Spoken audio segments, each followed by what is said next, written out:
बंगाल के लोग अगर आना चाहेंगे तो फिर आप जो है 32 वाला खतियान लागू कीजिएगा तो पेच फंस जाएगा। विधानसभा से 1932 के खतियान आधारित स्थानीयता वाले बिल को जब हेमंत सोरेन ने पास करा करके राज्यपाल के पास भेजा था तो उन लोगों में बड़ी मायूसी छाई थी जो यहाँ प्रचलित एसपीटी और सीएनटी जैसे एक्ट की वजह से लंबे समय से झारखंड में रहने के बावजूद खतियान में अपना नाम दर्ज नहीं करा पाते हैं। लेकिन जब रमेश बैस ने इसे वापस कर दिया था तो फिर से उनकी खुशियाँ लौट आई थी।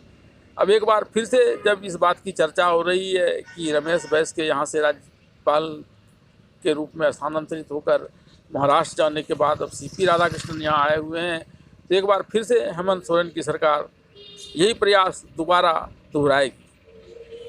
शायद हेमंत सोरेन वाली सरकार को यह लगता हो कि इससे आदिवासियों और मूलवासियों का एक बड़ा वर्ग समूह उसके पक्ष में चला जाएगा और आगामी 2024 में होने वाले यहाँ के लोकसभा और विधानसभा चुनाव में इसका फ़ायदा मिलेगा। लेकिन एक चीज़ इसमें और भी है कि इसका एक पेच झारखंड मुक्ति मोर्चा में भी पेच फंसा सकता है। शायद इसकी जानकारी हेमंत सोरेन को नहीं है। बसंत सोरेन और हेमंत सोरेन जैसे जो बाद की पीढ़ी वाले नेता हैं, चूँकि ये इस समय सत्ता सुख भोग रहे हैं और उसी के निमित्त सारे तैयारियां इनकी होती हैं और उसका ही एक कदम यह भी है कि यहाँ पर झारखंड में लंबे समय से बिना खतियान वाले लोगों के रहने के बावजूद इन्हें सिर्फ और सिर्फ 1932 के खतियानी रैयतों की याद आती है जो इन्हें वोट दिला सकेगा। इनको उन गैर खतियानी रैयतों का दर्द नहीं दिखाई पड़ता और इन्हें वह भी नहीं दिखाई पड़ता है कि इससे जो पेच झारखंड मुक्ति मोर्चा में फंस सकता है। लेकिन जो पुराने नेता हैं उनको यह दर्द जरूर सालता है। हालांकि राज्य सरकार द्वारा निर्णय के विरुद्ध तो कुछ कह नहीं सक पाते हैं, लेकिन इतना तो इन्हें याद है कि जो बृहत झारखंड का सपना इन लोगों ने देखा था, बंगाल को मिलाकर, उड़ीसा को मिलाकर और बिहार के कई क्षेत्र जो अभी भी छूटे हुए हैं, वो बृहत झारखंड का सपना इसका 1932 के खतियान आधारित स्थानीयता बिल पर अगर झारखंड मुक्ति मोर्चा ने जोर दिया तो वो कतई होना संभव नहीं है।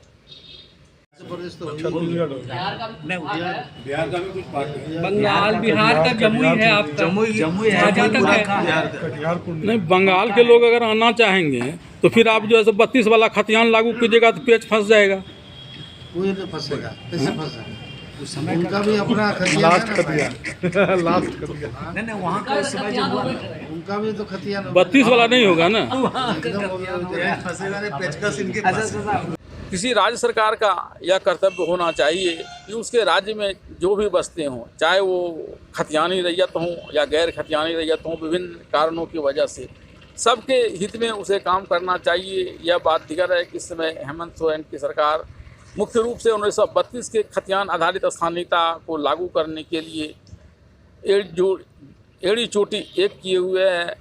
हालांकि इसमें इन्हें सफलता मिलेगी या नहीं मिलेगी, लेकिन एक चीज़ तो ज़रूर है कि झारखंड मुक्ति मोर्चा का जो बृहत झारखंड का सपना था वह ऐसे नियमों के बदौलत आगे भी कभी पूरी नहीं हो पाएगी।